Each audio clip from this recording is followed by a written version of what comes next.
Hello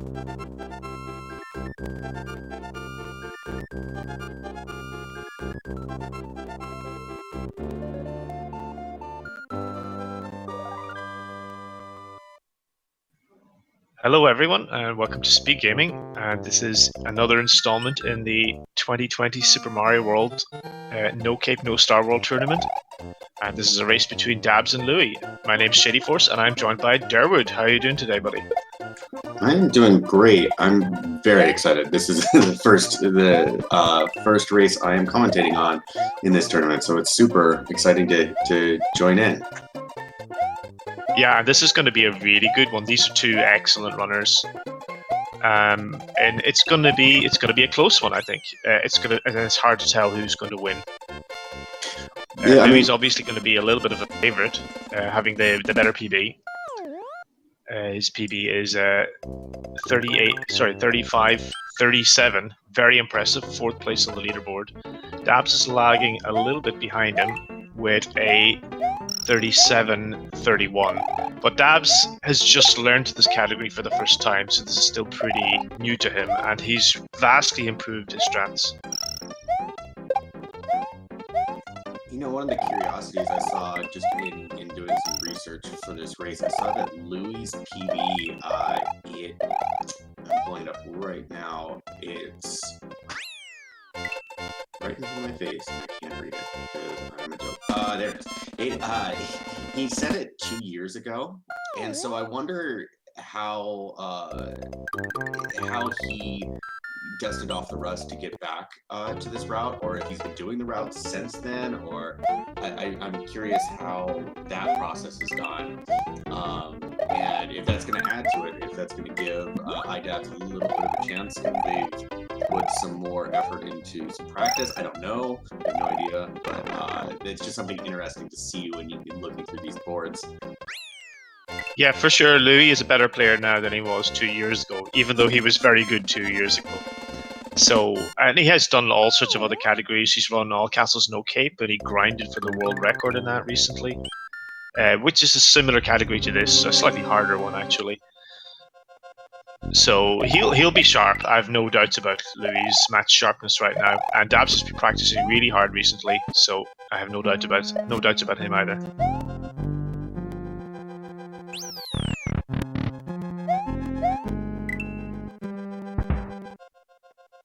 So not a whole lot happening in World 1. It can be a little bit of a nervous one, but I don't really expect that between these two runners. If you bear with us, I think we'll manage to get the stream sync fairly shortly. SpeedGaming are usually on top of that. As you can see, it might be a little bit difficult to see what's happening on Louie's stream, but we'll handle it as best we can. I'm just watching IDAPs go through the auto-scroller portion of Iggy's Castle, and I can just see there's just this small twinge of boredom with the spin jumps, and with any auto-scroller level and your speed running. I know that feeling too well. Yeah, at least this is a fairly safe and short auto-scroller, and the one that's coming up later on, Butterbridge 1, that's a much longer, much more annoying one, where things can actually go wrong if you're not careful. Okay, so we do see the boat runners finished Iggy's Castle with 2:41 on their timer, which is as good as you would expect in an RTA race. So now we're into Donut Plains, where we're going to start to see the lack of a cape, and this is going to be different from a lot of the cape categories you may have seen before.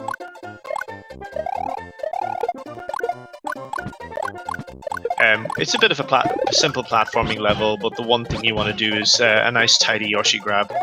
You can get P-speed on those yellow blocks, but Dabs does it a slightly slower, slightly easier way to fall down onto the ground. And we'll probably, hopefully, see the slightly faster version on Louie's side.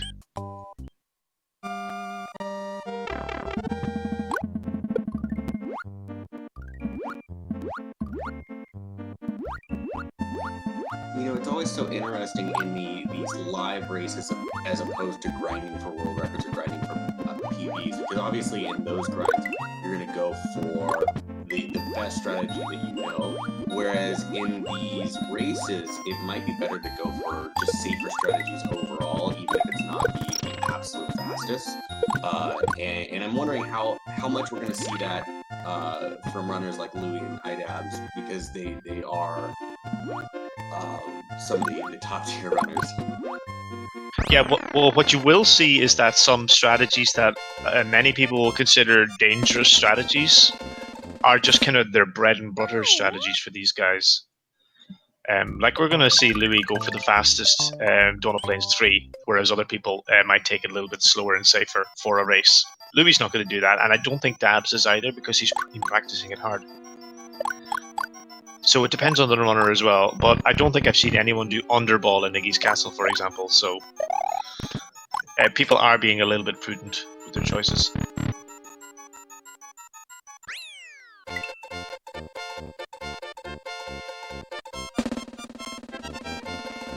Yeah, fairly tidy ghost house from Dabs. Didn't miss any doors. Got the early P speed.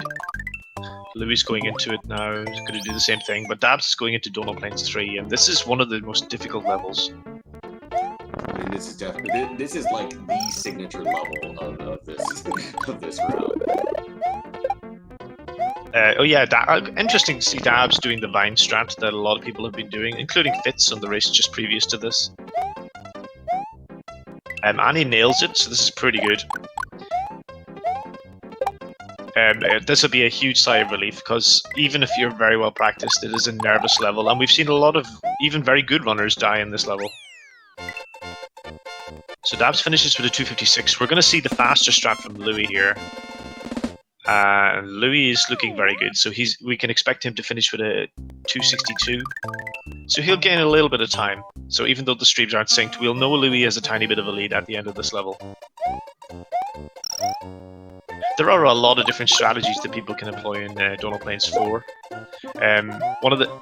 One important thing is you will see every runner pick up Yoshi, but there's different ways to get to the end of the level, and some of them involve getting a star for safety, or an extra flower, which can be useful later on. Or I think we'll see Louis do the blue shell strat to fly to the end of the level, which is I think is the fastest route.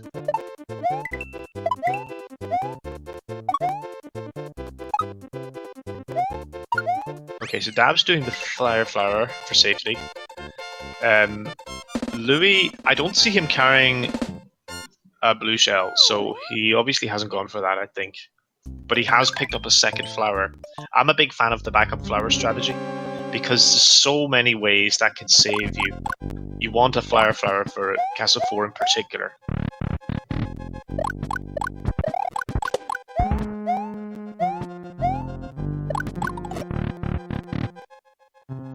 Yeah, very nice castle so far for Dabs. That second room's deceptively difficult.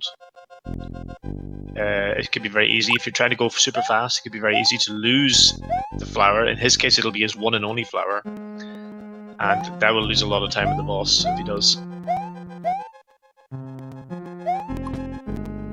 Oh, okay. Unfortunately, Dabs mistimed the bounce on the skeleton, and he's going to miss a full cycle here.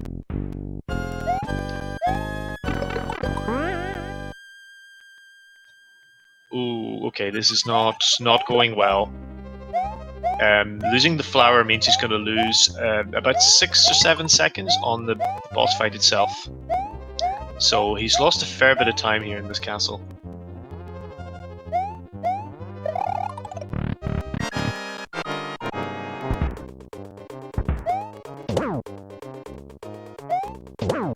So a bit of a nervous strat from Dabs. I can't quite make out Louis' timer, so I can't tell how well he's done the castle. 332 in the boss fight. Okay, Louis had a very good, clean castle, I think. So Louis will have gained a little bit more time on Dabs.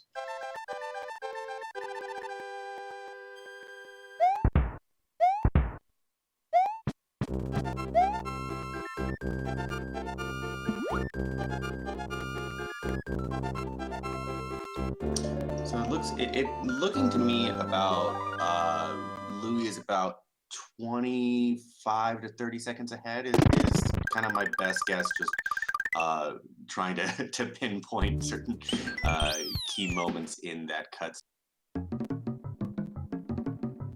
Yeah, it's going to be a little difficult to sync with the stream the way it is. I think we believe Louis just got an unreliable internet connection at the moment, and this is the best he can do.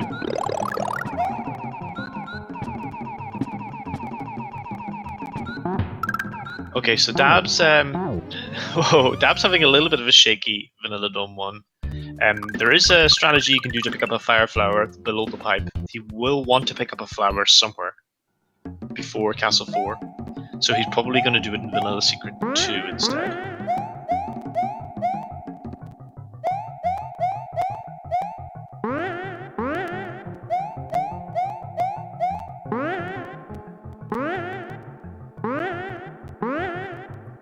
Those green beams are some of the most janky things in Super Mario World. They're very frustrating. Many a runner has had trouble with them. Well, they do some very strange things with it. The graphics will load before the actual hitbox will load, and especially as you're moving up vertically on the screen, you'll see them, and sometimes it looks like you can jump on it, but technically doesn't exist because the hitbox isn't there yet. Yeah, like it is in the player's control to load them because the camera moves the same way if Mario moves the same way. So you can optimize your movement to make sure that they always load. But it's difficult, and if it goes off script, it can just get annoying. So Dabs does grab his backup flower here, which is a good choice. It'll save time in the long run from doing this.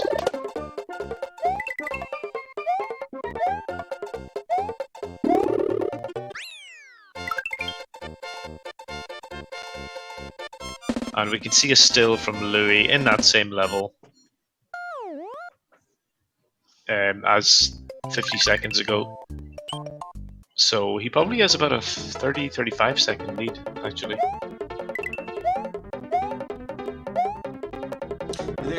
I believe that iDabs is playing on the Japanese version, correct? So he should be able to eat those dolphins just whenever he gets bored, right? Both of the runners are playing in the Japanese version, yeah. And you can eat the dolphins just to show it off.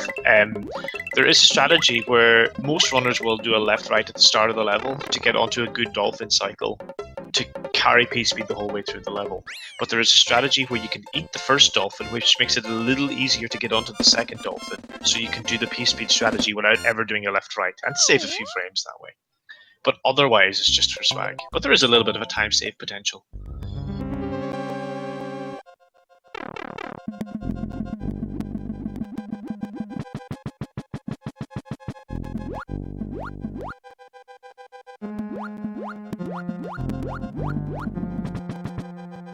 So Dabs is in what I consider to be a very annoying, boring water level. This is almost worse than Butterbridge 1, if I'm going to be honest.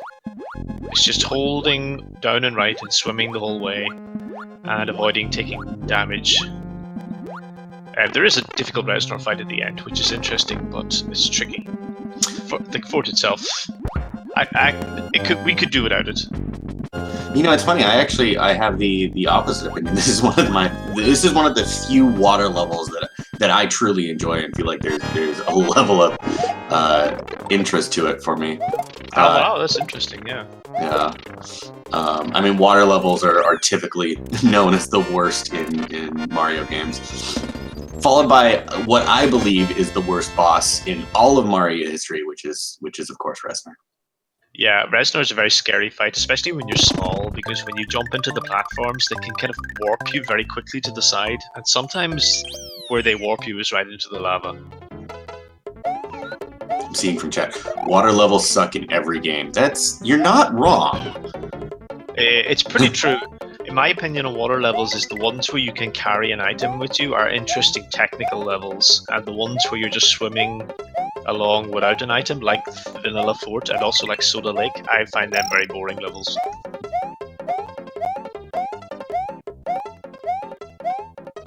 Okay, so we can see Louis coming out of the fort with 13:23 on his timer, and he's got a fire flower, at least one fire flower. So we can infer, and he only has one flower, so he's lost his other flower somewhere. So this is, I feel like I should name this something along the lines of like a swag strat level, just because the ongoing auto scroller can get so boring. You have to like attempt to go for some cool little jumps and tricks here, but making it more difficult for yourself. I mean, I've ruined a fair number of my own runs in this level just out of trying to make it interesting. Yeah, I don't think we've seen any deaths in this level in the tournament so far, but we've seen a lot of people lose their Yoshi here, which is also a big time loss if you don't do Butter Bridge too well.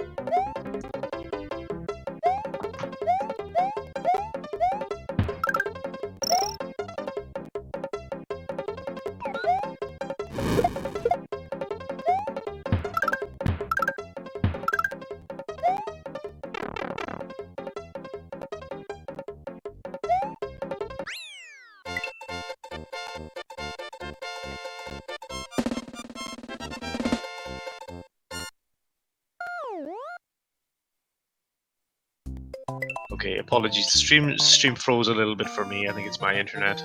But I think it was a good level for it to freeze in, because I probably didn't miss too much action. I'm sorry, I was taking a nap. Is that level over? It is, and Dabs is now in Butter Bridge 2. So you can see a little bit of an interesting platforming level at the start, and then you can grab a blue shell and fly over the rest of the level. So having Yoshi makes this level free and easy. And the next level is going to be far from free and far from easy. Now Louie's going to have a big advantage going into Ludwig's castle because of the fire flower. You can save somewhere in the region of 16 seconds in the Ludwig fight just from having a flower. And Dabs is nowhere to get that. There's also a bunch of interesting strats you can do in the first room. You can see Dabs doing the double scroll left strat. There's a lot of different ways you can scroll and try and get past that level. And I'm not an expert in any of them. I do a no scroll strat, and that's the only one I know, so I'm not going to judge how good or bad any of the other ones are.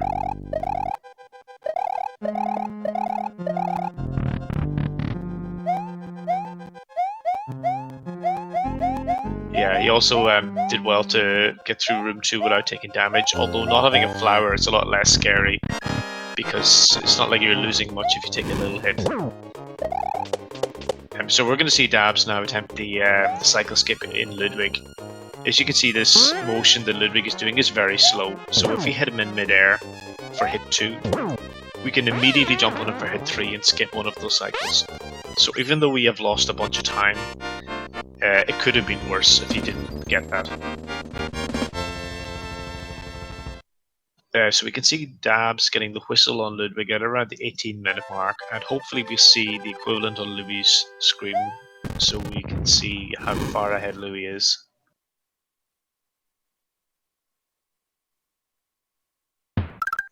Keeping a close eye on Louis, just wanting to catch one of those good keyframes to let us know exactly the time difference. I do have to, we talk about losing a couple frames here or using this strat versus that strat, but I have to say that iDabs is, this is a very impressive run. I mean, even getting past Ludwig at this pace is just, it's incredible to watch.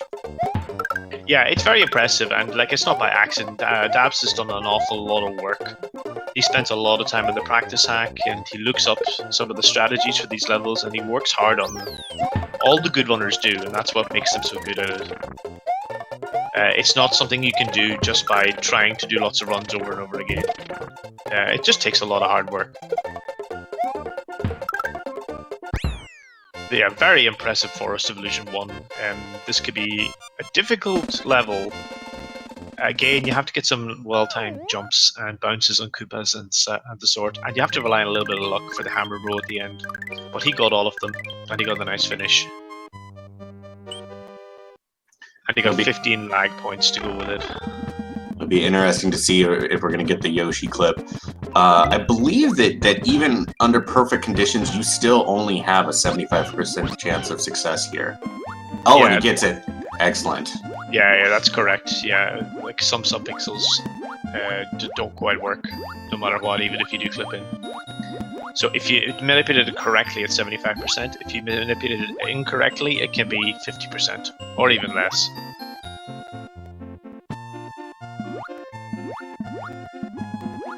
So this is a chance to gain some time if Louis makes a little mistake in this level, or he gets unlucky. But we'll see. We'll see shortly how Louis does in this level. Hopefully, we will see. Dab's making a mistake. He chose not to add to his bonus star points there. That was a free chance to add another 15 bonus stars. I don't know what he's doing.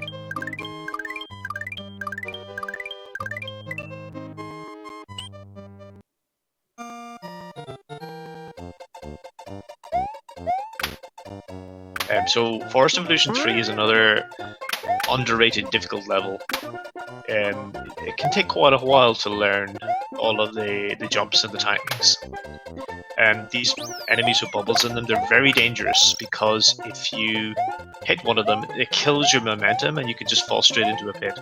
Also, what happened to Dabs in this level is he bumped into a pipe a little bit and he's sort of off script at that point, and that makes the bubbles appear in a sort of random way. They're unexpected, and that can be very dangerous as well. That's one of my favorite parts about running Super Mario World, is just that even though these levels are designed for casual play, figuring out the best speedrun routes through them is just, it's its own interesting puzzle, basically, to figure out. Yeah, there are scientists who are very good at figuring out the fastest route, and then there are people like me who come along and just look up the tutorials and learn from everyone else's hard work, and then I just try and practice it.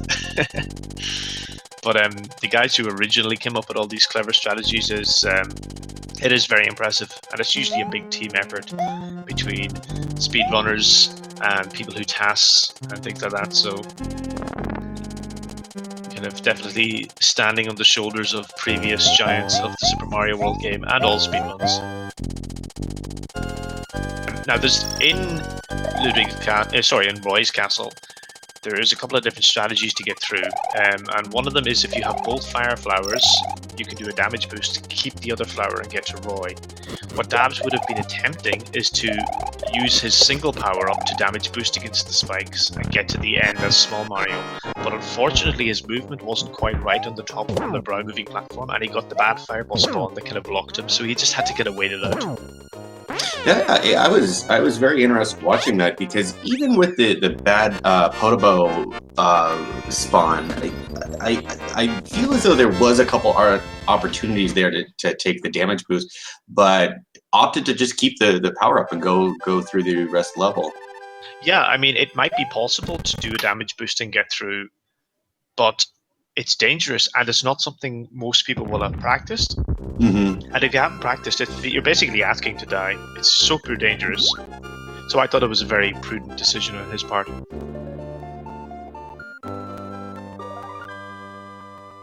So we can see Louis with 21 on his timer, doing the ride on the brown platforms. If all goes well here, there's a big chance for Louis to extend his lead, both from not getting the bad fireball spawn and also from keeping his flower into the Roy fight.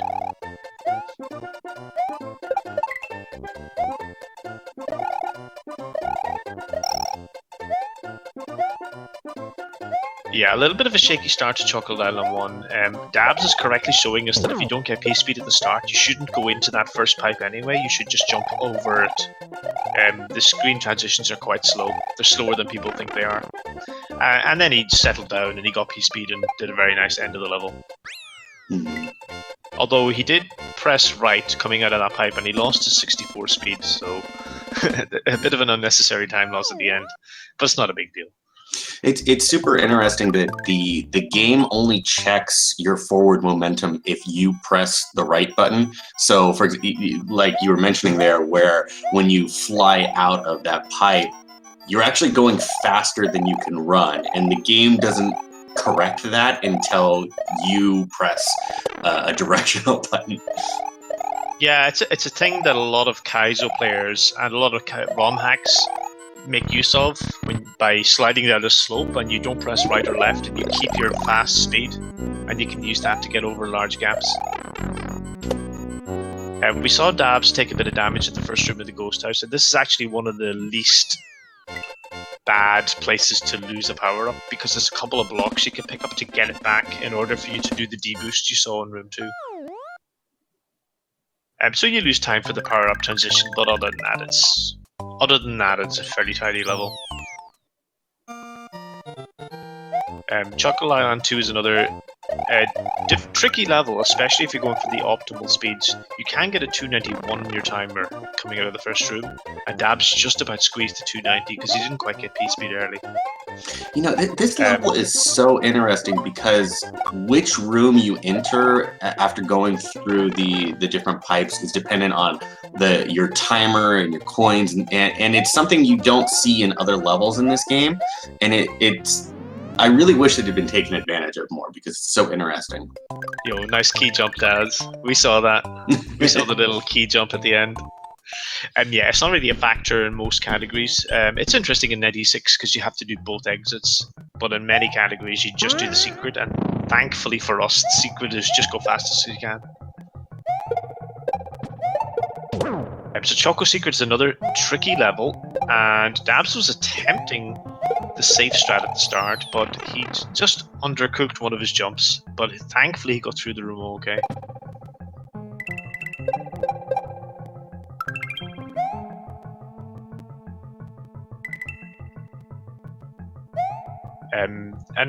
Dabs is doing very well in this room. This is quite a difficult room to maximize your speed as well. It's a hard room to die in, but it's an easy room to lose a few in-game seconds in. And in a way, the opposite is true in this. If you do it right, you usually get similar in-game timer, but you can also just die in it very easily. And that second last platform can just eat your jump. So what all runners will do is they will press and hold B once, and they will attempt to jump over the last platform. But if it swallows your jump, by holding B, you will land on the last of the yellow platforms, and then you see that it swallowed your jump, and then you just carefully jump to the end. But if you're not careful, it's a place you can die. And Castle 6 is one of the best, one of the hardest, one of the most fun levels in the run. With a cape, without a cape, it's a great level. So you saw him do the damage boost there to get past the first of these crushers, which makes it very easy to make the full cycle here in this first room. We did not see him attempt undersaw. It's something only mad people do, so we might see Louis do it. I've seen so many runs die in this castle, and to see it done with this level of precision is something to behold. Yeah, it's something Dabs has spent hours and hours in this level on the practice hack. Now, he did have a bit of a shaky room too. He was attempting a P-speed strat and he accidentally brushed the edge of one of the corners, so he lost his P-speed. But having done this before, he knows he can just carry on fairly steadily without panicking. Takes a little hit in Wendy, so it's a good thing he had the mushroom with him all the way. Now, this is going to give him an interesting decision in Ghost Ship, because he can go on small only and swim through the boo rings, or he can pick up a mushroom in the first room and do a damage boost strat, which is a lot safer. I expect he'll do the second thing.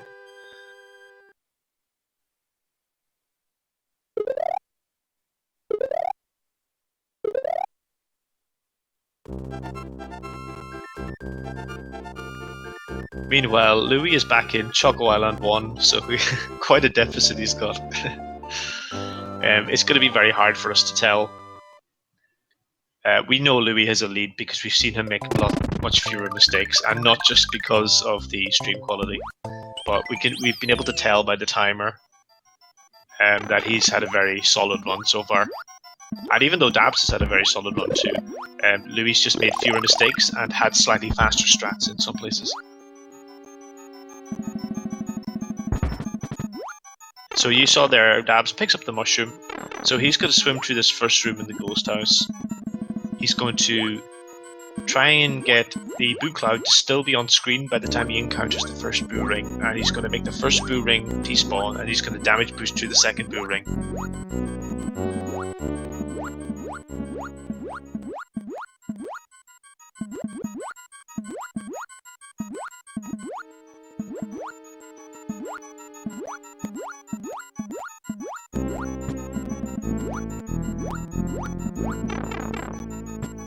So there you go, he takes a little damage boost.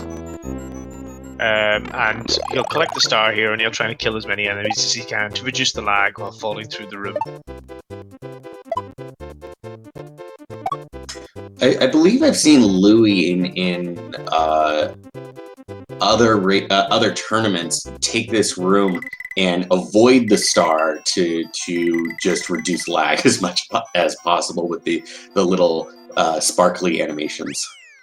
Yeah, the star itself does generate lag, so you kind of have to kill some enemies to compensate.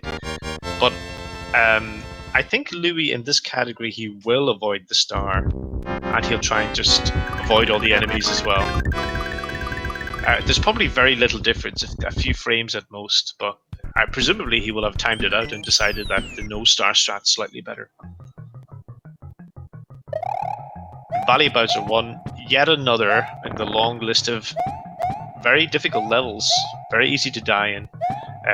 So you can see Dabs deliberately walks off the first mole in that level to delay long enough so that he can jump past the second mole and keep P-speed. And he's also done the scroll right so that he can land on the mole at the top, the one on the munchers. It's been a very good level so far. No mistakes so far. If we see him get a 361 pipe, which we will. Oh no, he grabbed a safety mushroom and he cost himself the 361 pipe. Dabs, come on. That was such a good level. Well, you know, and this is where this is one of the things I love about the live races. There's movements like that you'll see and calculated actions people will take so that they go into this level with the power up that if you were just grinding for a PB, you might either take the reset or go for a faster strategy that may or may not actually pay off. Yeah, it's something I've seen quite a few very good runners do in this tournament so far, is to grab that mushroom. But I don't know, to me it seems a bit interesting because it feels like there's a lot more dangerous things that people do. Oh, there's Sandbar Clip. I'm sorry to interrupt. I'm sorry to interrupt. Yeah. No problem, yeah. That's so really exciting to watch that. I probably should have hyped it up a bit more before he just did it, but... Oh, man. Is he going to go for the clip on the staircase in the next room? That's what I want to know. Is he watching the restream and does he see how far ahead of Louis he is?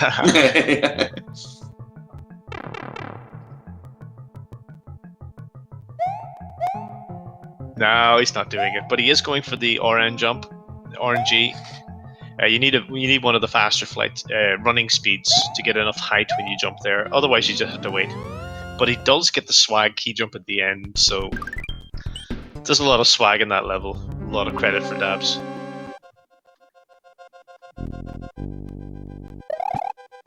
So Dabs scrolls left at the start of this level to delay those crushers so we can get through in one cycle. And we're going to see him attempt to keep his P-speed the whole way. So this is very narrow platform, and you keep your P-speed here so that when those 3 crushers move, you can carry on the rest of the level. It's looking good so far. Get some bounces off those potaboos. Very nice, very solid. Just missed the 255 door. 254 still very good. And now he just does the Reznor fight.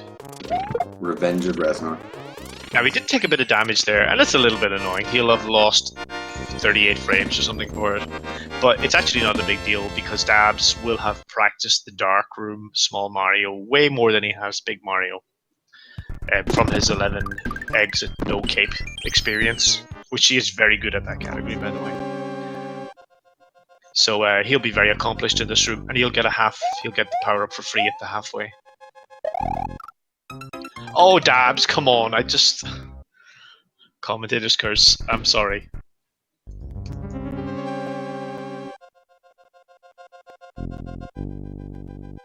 I shouldn't have said anything. Dabs is terrible at this level, and it's inevitable he's gonna die again. How about that? There we go.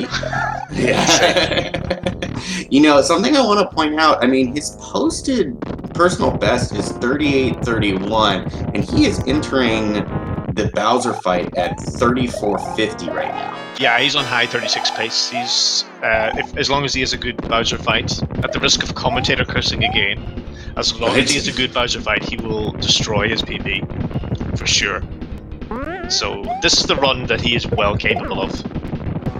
And this has been a bit of a bad run as well for him. He's made some mistakes, lost his flower a few times, and he's still on huge PB pace, which goes to show how good he is and how underrated his PB is.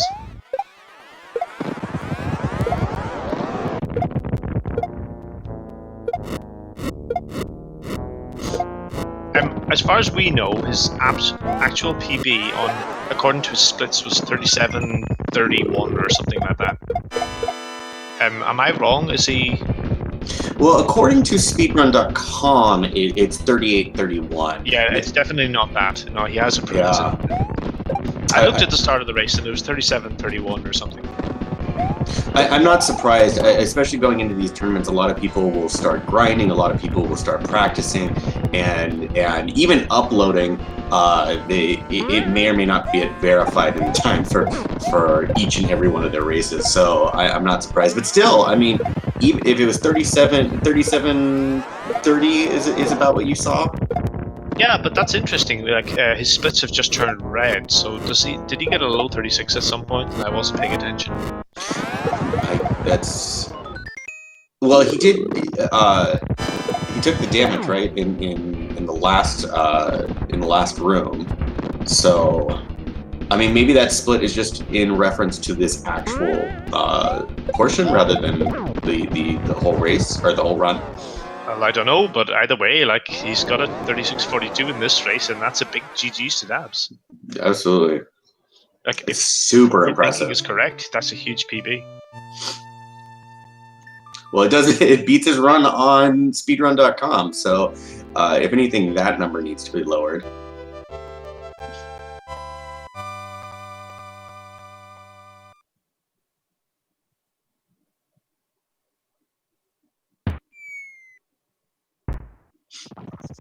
Okay, this is very interesting.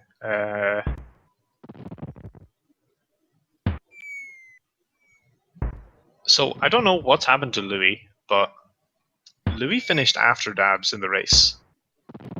But that could have been internet problems. I can't verify that.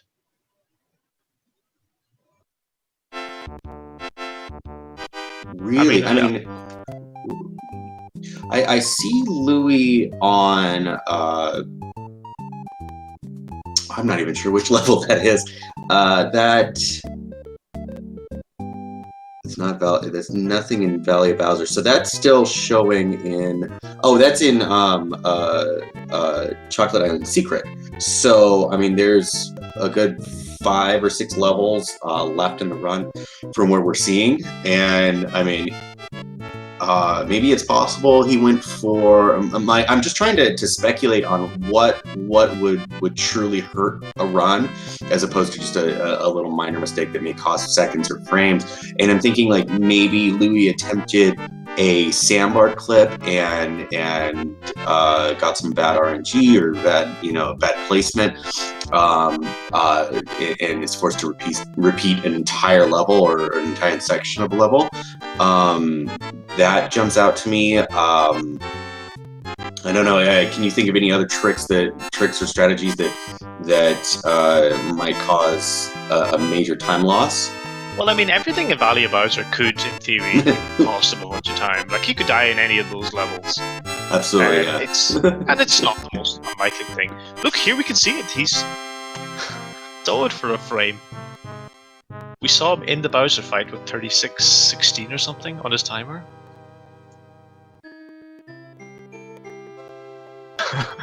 I don't know what happened, but I think Dabs won this race. I think something must have happened to Louis.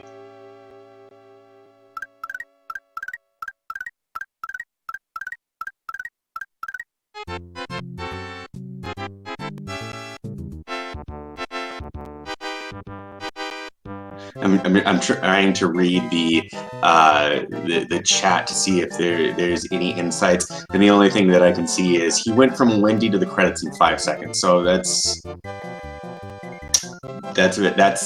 best that I can come up with right now. Yeah, we'll ask him and we'll try and find out. He lost 2 hits on Bowser, and he also died in Valley Bowser 2. Yeah, that would do it, to be honest. He didn't have that big a lead on Dabs. Wow.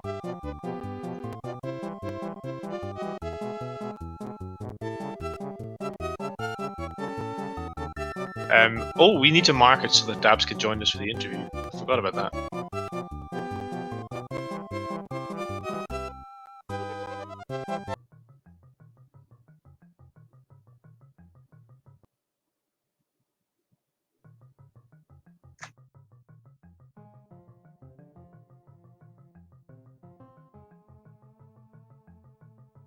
Okay, we're going to try and get Dabs in here for an interview.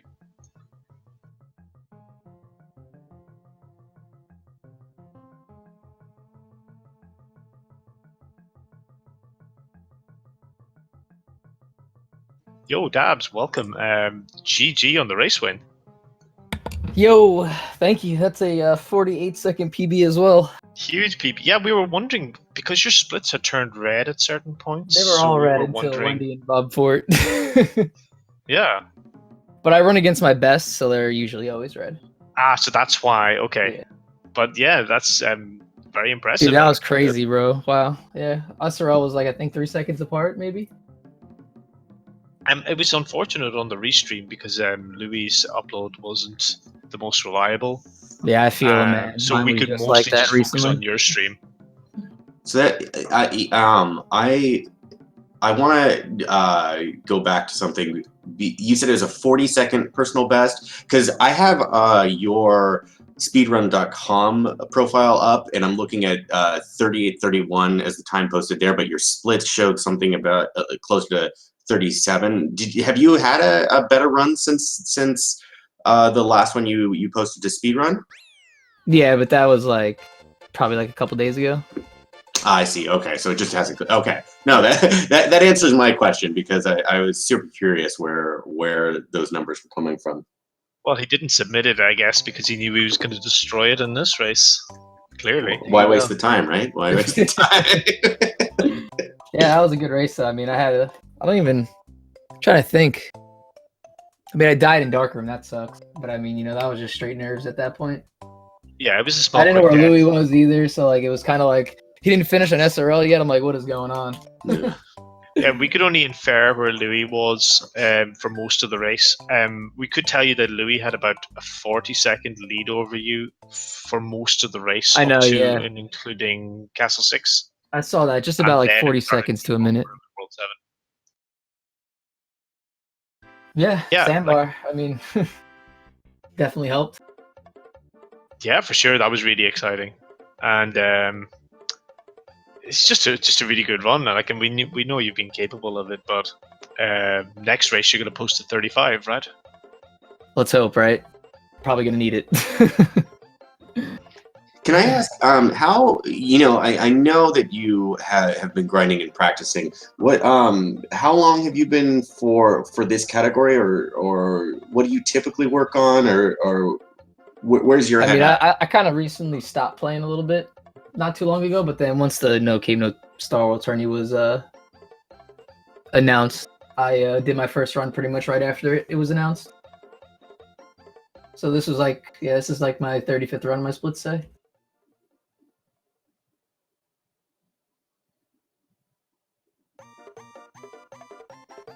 So yeah, Dabs, we do have a question from chat, and it's a very important question. Why did you not do the Lambie strat in Dawn of Plains 3? Well, I got my 2 wins now, so you might see it next race. Oh, that's exciting. And can you tell us who your next opponent is? And if It'll you have be it scheduled? Fog Dude. It should be on Tuesday around 7 to 8 p.m. I just haven't put on the schedule yet because I just got to see my schedule on Tuesday. See if it all plays out. Then we'll add it to the schedule tomorrow. All right, yeah, the very, very best of luck to you in that race. Thank you. Yeah. I don't think I have any more questions. Do you have anything else, Derwood? I'm good. I'm just this was an amazing run. Congratulations, GG. Thank you, Durd. Much appreciated, man. And thank you guys for the comms. I'm sure you did great. I'm gonna go ahead and watch that back. And Yeah, it was our pleasure. It was great fun. Great. It was a great, I'd say a great race to watch. It was a great run to watch on your side, and I guess in game on the other side. It was definitely a great race, I'm telling you, because like I said, he only finished probably like 4 seconds behind me in SRL, so it was probably crazy, the ending. But yeah, thanks again, yo, and thanks again, SpeedGaming. Yeah, thanks for the comms, and thanks again, Louis, GG, and good luck on your next matches. Great, and with that, I'll just say give the runners a follow. Louis and Dabs both stream very proficiently, both experts at this game and many other games. And keep an eye out for more races coming up. Later on tonight, we have, I guess it's 1 hour from now, 1 hour and 10 minutes from now, we have Dactyl versus Uncle Steve Pup. That will also be on this channel. Derwood, you're commentating that race, I believe. I am with Mike the Pawn Star, so that's going to be a lot of fun. And an hour following that, on the same channel, we have Dots Are Cool versus Canalist. And we've got Marcy commentating that. Marcy was on earlier. And an hour after that, we have Sten versus Awu Cruz Sevilla. I want to point out... We don't know the channel for that one yet. I want to point out in Dactyl versus Uncle Steve Pub. I'm sorry, Dots Are Cool against Canalist. Later tonight, Carrick is going to be on comms, and I've been watching chat and just seeing everything he's saying. So I'm going to be in chat, just enjoying talking to Carrick the whole time. Carrick is a fantastic commentator. Yeah, so you'll definitely want to check him out later on. Saving the big guns for later on, I think. But okay, well that's it for me. And any last words, Derwood? No, thank you so much for being here with me, and this was fun. All right, it's been a pleasure. Take care, everyone. Goodbye.